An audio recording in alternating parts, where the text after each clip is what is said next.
Alright, hey, how's it going? My name is Chase. This is AC Fabworks. Today I'm going to attempt to shoot this video all one go. No edits, no cuts, no nothing. It's just going to be one back-to-back clips, or lots of back-to-back clips, I guess. So yeah, lots of lots of making shit, and yeah, let's get going. Alright, here's the car we're going to be working on today. This is my 1990 Toyota Cressida. I'll do another video more in depth on this, but the short of it is it's a 1JZ VVTi from a JZX110 V-mount, custom firewall, right-hand drive, ignore the train, Willwood pedal set, working on the wiring right now, 14-point cage, or 12-point cage, sorry. Set up for rear seats, cut out the roof, Beachworks fuel system. We'll do something more in depth later on this if people want to see it. But today we're going to be working on the tie rods. So here is the tie rod, or my backup tie rod for the passenger or the left front. This has all S14 front suspension on it. And on this side, I had to extend the tie rod. Now, if you'll see how I did that originally, was this is a steel sleeve. I cut the tie rod, moved it out, ground down the tie rod. It only needed to move like less than this amount. It wasn't very much. It was like half of an inch or something like that, 3/4 of an inch maybe, probably that distance. So what I did was I ground down the tie rods on either side after I cut them so they would fit in the tube, and then I had another rod in here so that I could weld this as one piece and then weld this sleeve around it on the outside and then plug weld it.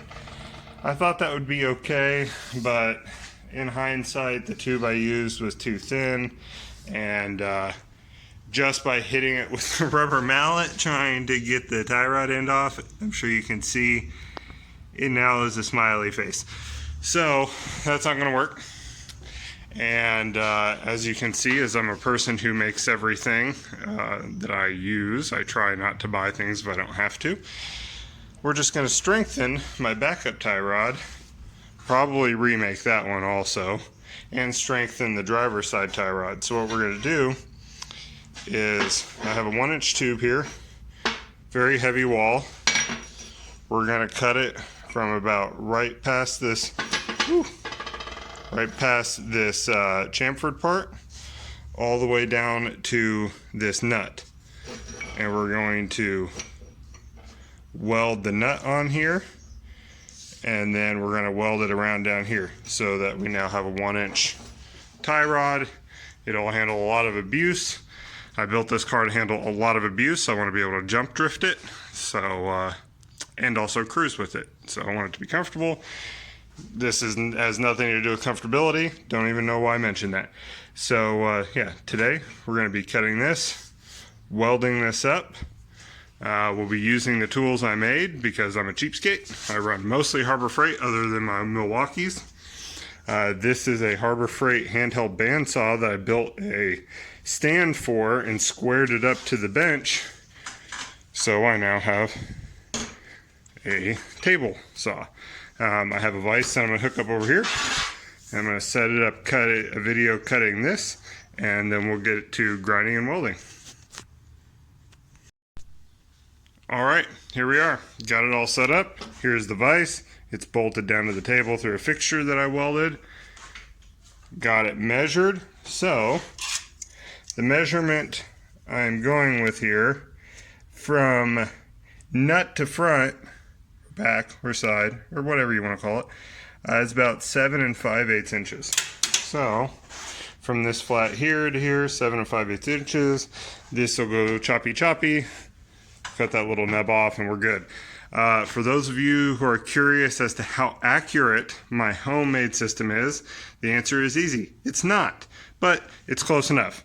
It's pretty close to square within a couple degrees, which is fine with me, and anything that isn't good I take to the grinding room and work it out there. So let's get to cutting. Well, I'm back. I was gonna set the camera up in this fancy contraption called a camera holder that doubles as a broom. But I realized that this setup is so easy that all I have to do is go like that.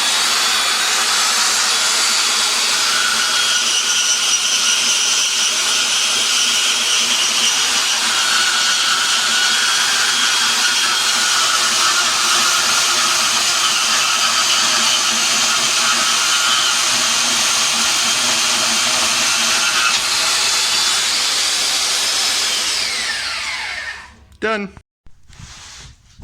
Alright, I'm back. So, after a firm and stern talking to in the grinding room, we now have a well-prepared sleeve and tie rod. This end here is where it's going to be welded to over here. Now the sleeve has gotten obviously a full clean down. This end is or sand down. I don't really know what to call it. Sanded all that nasty crud off that made it look like that. Gotta make it look nice and pretty. So this end is just cleaned up, deburred, and flattened out. And this end is the same, but it's got a pretty good chamfer on it. The reason being is this end is going to be down here, which just needs like a butt fillet. I don't know what it's called. I'm an amateur welder. I just weld the metals together. This end is going to be chamfered so that I get as much penetration on this nut as possible. Got to penetrate to get your nut. So, yeah, we're going to weld that together now on my fancy handy dandy welding table here. Made it myself once again, like this. Well, this is not all by myself. This is also with my best friend / brother Phil. This is a great welding table. It's great for welding things on it. It's got a little grounding tab. It's got a holder thingy here out of scrap metal. Now you may ask, how good is this to weld on? You know, it's pretty good. Pretty stable and level, as you can tell. Not really sure if it's the table, the fact that the legs are all bent in wonky ways, that we didn't really measure things properly, or if it's the ground. You know, it's probably the ground. So despite this handicap, we're going to go ahead and not handicap, blessing, we're going to go ahead and weld these up. All right, we're ready to weld. Got all the surfaces wiped down with acetone. Everything is cleaned up all nice and pretty. Oh, as you can see, my bandsaw vise, it may look like a bandsaw vise, but it also doubles as a holder or a third hand to hold things while I weld them. So, you know, versatility, man. Okay, so for those of you interested in what I'm going to be welding with, I have an Everlast 164 SI. It's a TIG, AC/DC TIG plasma cutter stick welder. Works fucking great. FUPA, a Furic FUPA 10 Jazzy 10 cup. And I don't know, I'm probably going to run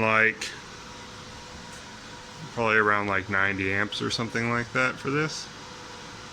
I don't think I should need a full 100 hundo on this. You know what? I'm gonna go full hundo. It's pretty thick. Alright, gonna get set up, welded, and I will show you guys maybe the finished product, maybe the tacked. I don't know. Let's find out now. Quick little clip of it all set up in the vise. Got it all centered around there. Now to weld it up. Alright, got that one all welded up. It's cooling off. I'll show it off later. Now I have to take this wheel off, take that tie rod off, and weld it. So, yay!